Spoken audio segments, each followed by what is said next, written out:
Welcome again to Tucker Carlson Tonight. I'm Ed Henry, in for Tucker. You're looking at Mar-a-Lago in Palm Beach, Florida, because we're waiting a possible appearance from President-elect Donald Trump that could come later this hour. Earlier, he commented on the economy, as well as his anger at the United Nations over that anti-Israeli resolution.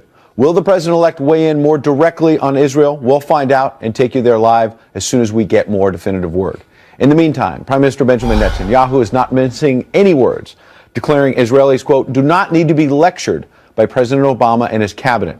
And now the war of words is growing a little more personal tonight. Netanyahu just posted this to Facebook, a photo of then Senator Obama wearing a yarmulke and praying at the Western Wall when it helped him politically. The Netanyahu post reading, quote, 2008, presidential candidate Barack Obama at the Western Wall. 2016, UN calls the Western Wall occupied Palestinian territory. Seriously? The post concludes. That post came just after searing remarks from the Prime Minister, blasting a long speech today by U.S. Secretary of State John Kerry. Now I must express my deep disappointment with the speech today of John Kerry. A speech that was almost as unbalanced as the anti-Israel resolution passed at the UN last week. Palestinian rejection of Israel and support for terror are what the nations of the world should focus on if they truly want to advance peace. And I can only express my regret and say that it's a shame that Secretary Kerry does not see this simple truth. United Nations was about preserving the two-state solution. That's what we were standing up for. Israel's future is a Jewish and democratic state, living side by side in peace and security with its neighbors. There are a similar number of Jews and Palestinians living between the Jordan River and the Mediterranean Sea. They have a choice. They can choose to live together in one state, or they can separate into two states. But here is a fundamental reality. If the choice is one state, Israel can either be Jewish or democratic. It cannot be both. And it won't ever really be at peace. Here now live, a key newsmaker, Ambassador Danny Danon, Israel's diplomat at the United Nations. Welcome. We appreciate you coming in during such a busy time. I want to start with that very specific claim by Secretary Kerry. He said if the choice is just one state, Israel can either be Jewish or democratic, not both. What does that mean to you? It's not true. It's not correct. Israel is a Jewish democracy. Today we have more than 1.7 Arab Israelis who are not Jewish, who live in a very strong democracy. So we do not accept that. What we saw now, it was a failed attempt to defend the indefensible.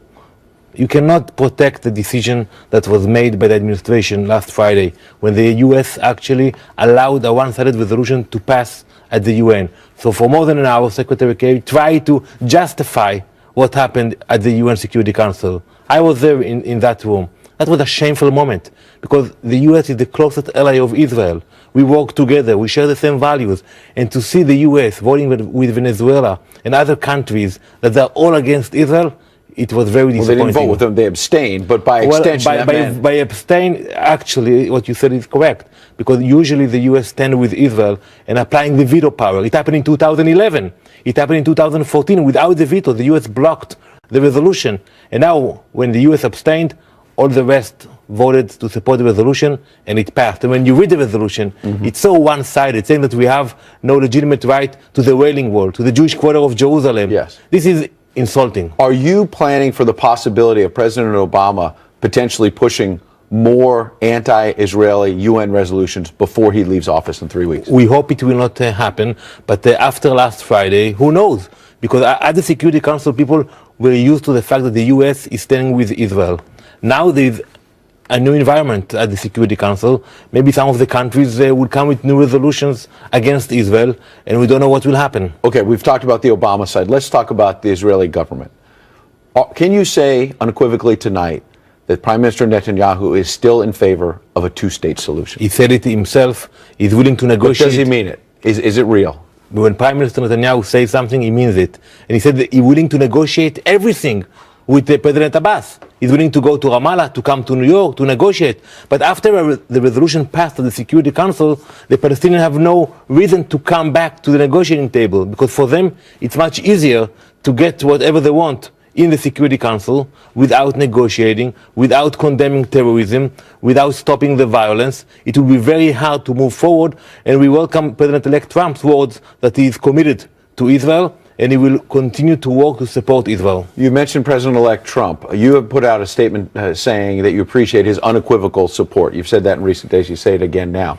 In the Republican platform this summer in Cleveland, then candidate Trump and his aides pulled out language supporting a two-state solution.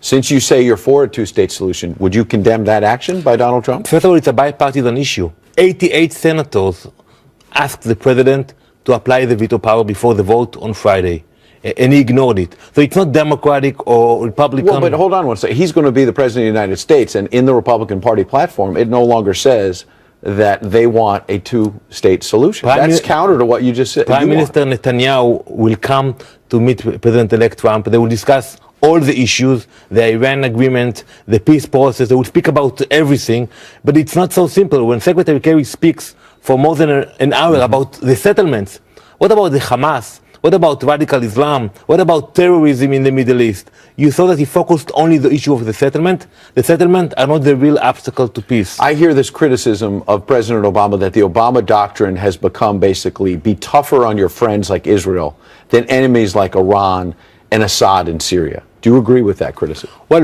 many ambassadors approached me and asked me what happened. What happened to the relationship between Israel and the U.S.? And we know that the timing is crucial because it is a transition period, and within a few weeks there will be a new administration in the White House. But the relationship between Israel and the U.S. will continue to be strong. It's based on shared values, and I'm optimistic about it. What about how personal this has gotten? I mentioned that Facebook post from the Prime Minister a couple of moments ago, where he's showing Barack Obama as a candidate at the Western Wall and sticking it to him. Let's put it bluntly, and saying that when he basically needed that politically to say he's praying at the Western Wall, it's just the opposite of what happened Friday. It seems like this has gone much further this time, and this has gotten personal. We are disappointed. We did not expect it from our closest ally. I'm used to read those kind of resolutions coming from Venezuela, Yemen, Syria. You know, for them to bash Israel, it's a national sport. But when the U.S. teamed with those countries, and the U.S. was a major player behind this resolution, we were very offended about it. So, Mr. Ambassador, you're intimately involved in all of this. Give our viewers some hope about the future then. We know your criticism of what's happened today and what happened last Friday. What is the way forward for peace? Well, we hope that the new administration will make sure that you achieve peace through direct negotiations. We did it in the past, Ed. We negotiated with Egypt, with Jordan. It was hard, but we achieved a real peace. And they will tell the Palestinians and to the rest of the world, you cannot impose peace treaty on Israel by passing resolution of the Security Council. You should call both sides to engage and to have real negotiations. When you look at President-elect Trump nominating a hardline ambassador to Israel, and Prime Minister Netanyahu appearing to dig in with his comments today, last question, how can you get peace when it looks like the hardliners are digging in their heels even When deeper? Prime Minister Menachem Begin was elected in 1977, he was considered to be a hardliner. And people say, what will happen in Israel tomorrow? And look what happened. He was the first leader to achieve peace. But you need a partner. We found Sadat in Egypt as a real partner. Today, we don't have a viable partner among the Palestinians. That's why they keep coming to the UN instead of coming to talk with us. Ambassador Danan, we appreciate you coming in. Thank you very much. Happy New Year to Thank you. Happy New Year. President Obama is also taking some heat from senior Democrats over his relationship with Israel. House Democratic Whip Steny Hoyer released a scathing statement last night demanding Secretary Kerry not even give that speech today. The statement read in part, quote, I urge Secretary Kerry and the administration not to set forth a formula which will inevitably disadvantage Israel in any negotiation. Though we'd like to get beyond all of these statements from official Washington tonight and give you an inside glimpse of what the Israeli people are actually thinking about all of this turmoil. Who better to do that than our ace foreign correspondent, John Huddy, live for us tonight in our Jerusalem Bureau. Good evening. Yeah, hey, Ed, good evening to you. You know, like Friday's resolution, UN resolution vote, people here in Jerusalem are disappointed, they're dismayed, but they're not exactly shocked shocked about what was said tonight in Secretary Kerry's speech, based on just the history, the relationship between Israeli Prime Minister Benjamin Netanyahu and Secretary of State Kerry, and specifically President Obama. Some people can understand some of the points, others not so much. And along with Prime Minister Netanyahu, not to get too detailed about the politics, but other Israeli leaders are also firing back at Secretary of State Kerry. One Israeli official told me that while the Middle East burns, Secretary of State Kerry talks about home construction, and another senior Israeli official said that he questions if the Obama administration truly understands what is happening on the ground here. Well, President Obama and, as you heard, Secretary of State Kerry they both said, yes, we do understand what's going on. And Secretary of State Kerry also said tonight that this is a personal thing for him. But as far as if they understand what's happening, that's really been the sentiment that's been expressed to me on the street, people that I know, friends, neighbors, and all of this really has been on people's minds, absolutely, at the coffee shops, a place called Aroma here in Jerusalem. That's a kind of a social scene. A lot of people hang out there. At the restaurants along one of the main drags, Emek Rafaim, a busy shopping area also here in Jerusalem. And of course in the settlements, where really the focus, all this focus really has been at this point. That said, Palestinian leaders are also sounding off tonight about the speech and the future of peace talks. Palestinian Authority President Mahmoud Abbas said that Palestinian leadership is ready to resume talks if Israel is willing to freeze all settlement activities, including those in East Jerusalem. The Palestinians also say that they want negotiations to be based on Friday's UN resolution, and that alone may be a non-starter for Israeli leadership. And really, tonight's speech and the overall Israeli backlash from officials, the word on the street, people talking about it on the street, is, I guess you could say, the climax of several days of fierce political battles, fiery political rhetoric after Friday's UN resolution vote. And there certainly, Ed, was no love lost between Israeli Prime Minister Netanyahu and Secretary of State Kerry. And I'm sure people will be talking about this tomorrow as well. As one official said to me earlier tonight, boy, what a night, huh, John? Ed, back to you. To say the least. And thank you, John Huddy, for cutting through all that rhetoric. We appreciate you staying up now well past 2 a.m. in Jerusalem to give us that live report. If I don't get to talk to you before the weekend, Happy New Year, buddy. You too, Ed. Thank you. Just a short time ago, down at Mar-a-Lago, President-elect Trump made a statement on jobs and the economy. He took a couple of brief questions from the media, though it is a long time since he held a full-blown news conference. Let's go to Peter Ducey, who's live in Palm Beach, Florida, tracking the president-elect's transition to power. Good evening, Peter. Good evening, Ed. All day long, the transition team had been teasing an announcement they said would be positive for American workers. And about 2 hours ago, we found out what it was when the president-elect came out and announced that one really big company is going to bring 5,000 jobs back to the United States, and one smaller company is going to create 3,000 here.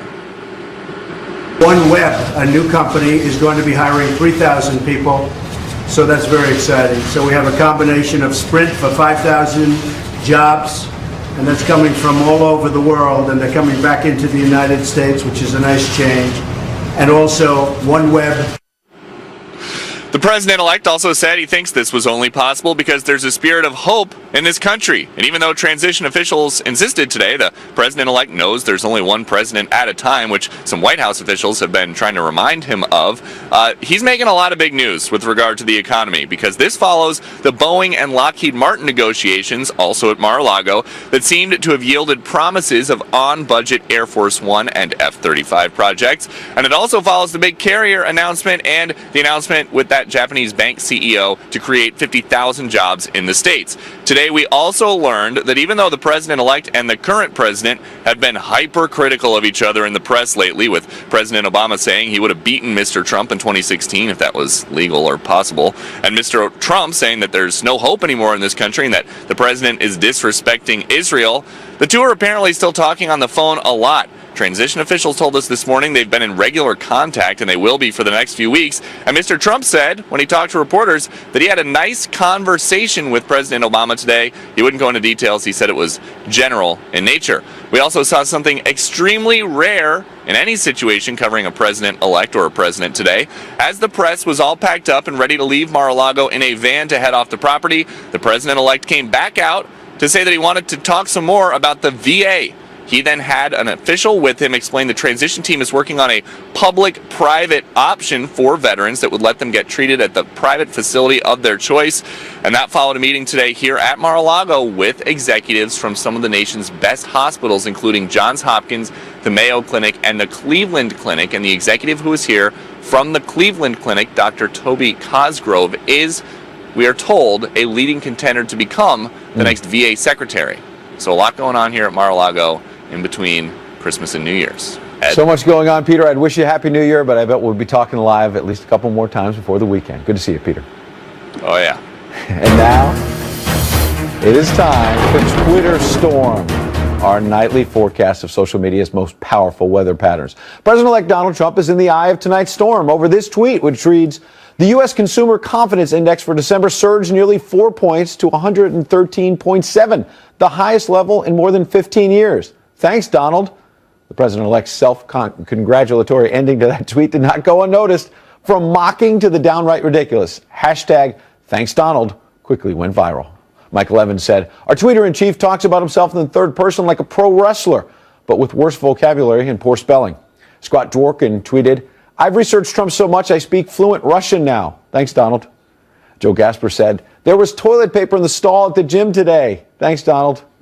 Charles Elson tweeted, my brother's house in Florida hasn't fallen into a sinkhole yet. Thanks, Donald. But as always on Twitter, there were dissenting opinions, many using the hashtag to express genuine, albeit snarky gratitude, maybe toward President-elect Trump. Leah tweeted, thanks, Donald, for almost 2 months of hysterical liberal meltdowns. It's been glorious indeed. Brony Drumming said, thanks, Donald, for giving me the tears of every social justice warrior on the planet for me to drink. It was delicious. See you on the 20th, presumably January 20th. And finally, Chuck tweeted, thanks, Donald, for showing the world that the mistakes of the last 8 years can be undone in 100 days. Don't set expectations that high. That's tonight's Twitter Storm. For a while, it looked from the outside like the president and president-elect were, against all odds, getting along splendidly. But is the relationship now on the rocks? That's next. Also, how will the Trump White House work with Israel after that UN resolution? Ambassador John Bolton is here. He says it's time to scrap the two-state solution, replace it with a three-state solution. We'll have details coming up. This is That brief honeymoon between President Obama and President-elect Trump appears to be over. The two appear to be having a bit of a bromance early in the transition process, but earlier today, Mr. Trump appeared to borrow a line from T. Swift and declare they are never, ever getting back together, tweeting, quote, doing my best to disregard the many inflammatory President O statements and roadblocks, though thought it was going to be a smooth transition. Not. Actually, that last part appeared to be quoting Borat with the not. Here now to decipher what went wrong in this bromance, Caitlin Huey-Burns, national political reporter for Real Clear Politics, and columnist Lauren Chevet. Good to see you both. Lauren, what went wrong? Well, first of all, calling it a bromance from the beginning is, It's probably a stretch. Little stretch. I mean, they're cordial, polite to each other. I mean, I think, look, fundamentally, when you're president of the United States, you can disagree with him on any number of issues, but fundamentally Barack Obama respects the office of the presidency, respects the peaceful transition of power, and has offered repeatedly to help the president-elect in his transition, and I think he's tried to do that. Unfortunately, the president-elect also takes any statement that is not in his favor as a personal affront, hence the not, very presidential of him, by the way. It's unfortunate that he's calling, the president is president until January 20th. Mm-hmm. He has every right to continue to underline his own policy positions and his perspective on the election. In fact, let's go back to November 10th and hear how they described it all at the beginning. My number one priority in the coming 2 months is to try to facilitate a transition that ensures our president-elect is successful. Because if you succeed, then the country succeeds. This was a meeting that was going to last for maybe 10 or 15 minutes, and we were just going to get to know each other. We had never met each other. Just getting to know each other. The reason why I called it a bromance is that Donald Trump had questioned whether he had even been born in this country, and then was falling all over himself to say, he's being really nice to me. So, Caitlin, what's happened here with, for example, the anti-Israeli resolution, that really sets things up poorly for Donald Trump. Right. I think this is certainly a reaction to that. It's a reaction to President Obama saying that he would have won the election. And so given that backdrop, also given the backdrop of Donald Trump is preparing to take office as the most unpopular incoming president. And so he's really, I agree with Lauren, he is on the defensive on a variety of different things, trying to kind of confirm his stance. The Russian hacking element of this, too, is important because he is seeing that as efforts to, or the focus on that as efforts to kind of delegitimize his presidency. So he's really fighting those tides. And I think these tweets are more representative of his defensive posture, not so much the relationship between himself and Obama, which they talked on the phone today. And they ended up talking on the phone. So maybe there's a little bit of a thaw there. And Lauren, interesting because some of the other tweets from Donald Trump today were specifically about Israel. Quote, "We cannot continue to let Israel be treated with such total disdain and disrespect. They used to have a great friend in the U.S., but not anymore. The beginning of the end was the horrible Iran deal, and now this, UN, exclamation point. Stay strong, Israel. January 20th is fast approaching." Talk about the stakes now for Donald Trump. This is a bigger foreign policy challenge, perhaps, than anyone anticipated immediately out of the gate on January 20th, number one. But number two, are expectations being set so high for this man as well that somehow he's going to fix this, in addition to draining the swamp and everything else he promised? Well, he's setting those expectations for himself because he continues to insist that he alone can solve the ills of the world. And the reality is that every president since the founding of the State of Israel has struggled with the most complex and difficult geopolitical situation in the world. And I appreciate that the incoming president believes he's going to be the one to fix it. It's an extremely difficult time. Wherever you are on Israel, the issue with the settlements continues to be that it makes it more and more difficult to find agreement between the two sides. And so, in a climate, I appreciate that the president-elect is a, supporter of Israel. I think President Obama is too. They have different views on the future of the state and the peace process. But, to say that he is going to solve something automatically that, the last 48 years of presidents have been unable to solve is, Democrats and Republicans, setting himself up for a pretty impossible task. Caitlin, weigh in on that if you want. But also, I want to note the flip side of the negative parts of coming into office with all of these problems is when the economy appears to be doing well, you get some credit, too. Right, exactly. And he's already starting to take credit for kind of the economic positive outlook, right, which is another reason why Obama is going to be, is weighing in and is going to probably continue to weigh in. I think what's interesting about the foreign policy challenge surrounding Israel is that Kerry's statements today, I think, kind of unite Republicans in a way around Donald Trump. That is not the case on other foreign policy issues, particularly when it comes to Russia. So I think Donald Trump can take away from this day something of a step forward in terms of the Republican Party, at least on Capitol Hill, being supportive of that element.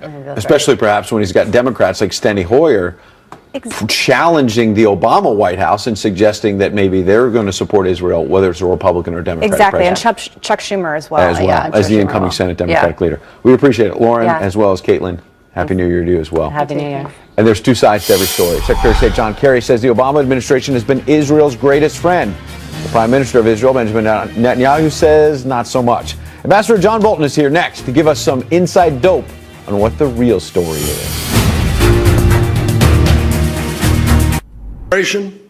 Has been Israel's greatest friend and supporter with an absolutely unwavering commitment to advancing Israel's security and protecting its legitimacy. No American administration has done more for Israel's security than Barack Obama's. Secretary Kerry paid lip service to the unremitting campaign of terrorism that has been waged by the Palestinians against the Jewish state for nearly a century. What he did was to spend most of his speech blaming Israel for the lack of peace. A war of words between Secretary of State John Kerry and Israeli Prime Minister Benjamin Netanyahu. Prime Minister slamming Kerry in a late-night news conference declaring he's looking forward to the day that Donald Trump takes office. Here now is former U.S. Ambassador to the United Nations, John Bolton. Good evening, Ambassador Bolton. And I wonder what you think about the fact that Ambassador Danan from Israel just told us at the top of the show that he's preparing for the possibility that President Obama could come up with another anti-Israeli resolution in the days ahead, in these final 3 weeks. Well, I think it's entirely possible, although Secretary Kerry and other administration spokesmen have said that they won't. Look, they were, to put it politely, economical with the truth about their involvement in the resolution that passed last Friday. So, I would take whatever they say with a couple of chunks of salt. I think that we have this so-called peace conference coming up in Paris on January the 15th. I would be worried about what might happen there, what might follow in the Security Council. I read closely your op-ed in the Wall Street Journal a day or so ago where you said the two-state solution has been on life support for years, and you want to see a three-state solution. Can you briefly summarize for our viewers what is the way forward in your eyes? Well, the briefest summary of what's wrong with the two-state solution is John Kerry's speech today, where he says, well, there's either a one-state solution, which is bad for Israel, or there's a two-state solution. What a failure of imagination. The answer here is to have in mind the life of the average Palestinian. What would be best for the average Palestinian and his family? The delusion of a two-state solution is never going to make life better. What I've called for is a three-state solution. Give the Gaza Strip back to Egypt. Give whatever part of the West Bank Israel's prepared to give up back to Jordan. Tie the Palestinian people into real economies. Give them a chance for their families to enjoy a better life. Don't make them the tip of the spear in the fight against Israel as they have been for decades. Now, there are a lot of reasons why my suggestion is difficult to achieve. Fine, let's see other things. But beating your head into a wall, which is what the advocates of the two-state solution are doing, is not going to bring peace to Israel and the Palestinians. Ambassador Bolton, I checked the numbers, and Abraham Lincoln, when he delivered the Gettysburg Address, it was just 3 minutes long. FDR's first inaugural, 20 minutes. Ronald Reagan tear down this wall, 26 minutes. John Kerry went on today for 1 hour and 13 minutes. At the end of that, what is the Obama doctrine in your eyes? Well, it's still that the main problem in the entire Middle East is the Israeli-Palestinian dispute, and the main problem in that dispute is Israel building apartment buildings in East Jerusalem. I think it's a simple-minded view of life. I think this speech demonstrated that Secretary Kerry and Barack Obama, and I might say before them Hillary Clinton, were living in a parallel universe. I think this is an extraordinarily difficult problem, but beating your head on the same line without any recognition that it is not realistic, honestly, is driving the parties farther apart. And I think, remarkably, Chuck Schumer today, in response to the Kerry speech, said he feared it encouraged extremists on both sides. Nice work, John Kerry. Ambassador, thank you for your insight tonight. Thank you, Ed. Some top Democrats are also joining the chorus of people criticizing the Obama administration over Israel, while others are rallying around the president by noting it is Prime Minister Netanyahu's push for settlements that is, in their eyes, the biggest threat to peace. Here now is Democratic strategist Julie Radzinski to get the other side. It's great to have you coming in here tonight. Thanks so much. First of all, good to see you. Good to see you. Let's start where Ambassador Bolton left off. I mean, can you acknowledge as a Democrat, here you have hundreds of thousands that have been slaughtered in Syria. Of course. And, no answer there, not just for the Obama administration, but the world community. And yet the UN and the Obama administration are focused on, I believe it's the 20th resolution this year alone, beating up on Israel. Well, first of all, you're absolutely right. I'm shocked. This may be a first that actually I agree with a lot of what Ambassador Bolton said. I think his proposal is an interesting one. I think Egypt and Jordan would run as far as possible from getting the Gaza Strip and the West Bank back into their territories for all the reasons that they don't want anybody dealing with those two territories. But I will also say this. Look, at any relationship, and I said this earlier today, any relationship, whether it's a personal relationship or a foreign policy relationship between states, you cannot want it more than the two parties involved. Right. And right now, neither the Netanyahu government nor, more importantly, his coalition government, the Naftali Bennett's, the Israel Beiteinu, these parties that are very pro-settler parties that have put Bibi Netanyahu in power as part of this coalition, want to stop the settlements and want peace with the Palestinians, nor do the Palestinians want peace with Israelis. And when you have Mahmoud Abbas saying one thing in English, which sounds fairly reasonable, and a very different story in Arabic to his own people, and naming streets after people that they call martyrs, that we call terrorists, it says to me, who is John Kerry at this point, this late in the game, to come out, or any of us, to come out and say to the two parties involved, this is what we would like you to do, when neither of the two parties are interested? Very interesting indeed. Now let's switch to domestic politics. I wanted to talk to you about this as well. Harry Reid, the outgoing Senate Democratic leader, had some comments about the bench for Democrats right now, looking ahead to 2020, and basically said that when you go through it, it appears we're going to have an old folks home. We've got Elizabeth Warren. She'll be 71. Biden will be 78. Bernie will be 79. What in the world is going on with the Democratic Party when you have even Harry Reid saying, we don't have a bench? A failure of imagination, because I remember in 2000, I sat around, I was depressed, I was booking trips to Hawaii, thinking, this is Are you doing that again after you know, what I happened? actually booked a trip to Jamaica election night, and I went, and it was great. But I will say this, you know, nobody knew about a little state senator named Barack Obama in Illinois, who nobody thought about. And then in 2004, he came out of the Democratic Convention, gave a speech that electrified the country, and 4 years later was president. So somewhere out there, it doesn't have to be Elizabeth Warren, though it could be, or Bernie Sanders, or Cory Booker, who's just a few years older than I am, in his mid-40s. It could be somebody like a Cory Booker or an Elizabeth Warren, or it could be some little-known state senator, state rep from, I don't know, Oklahoma, Nebraska, right. somewhere that none of us know about. Almost nobody saw Barack Obama Nobody coming, saw as you Donald say. Trump Almost coming. nobody saw Trump coming Yeah, of as course. well. And frankly, the Republicans don't necessarily have that much of a bench either. But when you win, it covers up a lot of other problems, obviously. And so moving forward, he's the man coming to power. The Republicans had a great bench. They had Marco Rubio, this young dynamic guy, Ted Cruz, this Latino from Texas. On paper, they had a good bench. On paper, Carly Fiorina, all these people, Chris Christie, all these young, vibrant, strong guys. Look who became president, the one that nobody expected, the one who's 70 years old, the one that was never part of any bench discussed 4 years ago or 8 years ago. Politics is a funny thing. Things turn on a dime. You never know who's going to be. Last question. We were just talking about the Israeli-Palestinian peace process and the future of the Democratic Party. Let's fuse those together. Are you worried that Representative Keith Ellison, who's previously defended Louis Farrakhan and some hateful statements, could be the next chairman of the Democratic National Committee? You know, if you're talking about this from a purely Democratic perspective, this is such a nuanced issue. It doesn't lend itself to sound bites. You could be pro-Israeli, as I am. My family lives there. My grandmother lived and died in what is considered a settlement, a part of East Jerusalem called Gilo.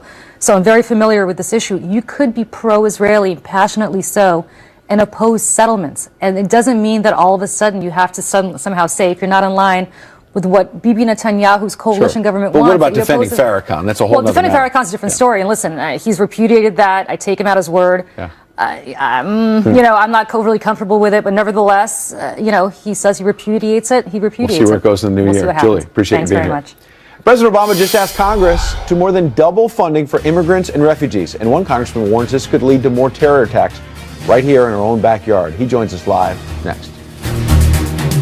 President Obama has demanded Congress more than double its spending on, get this, illegal immigrants. That's right. The Obama White House wants $3.9 billion for programs aimed at helping illegals as well as refugees.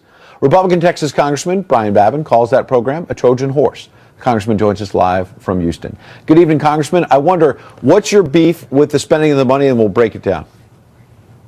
My beef is that the top priority of us as American elected officials is to keep Americans safe.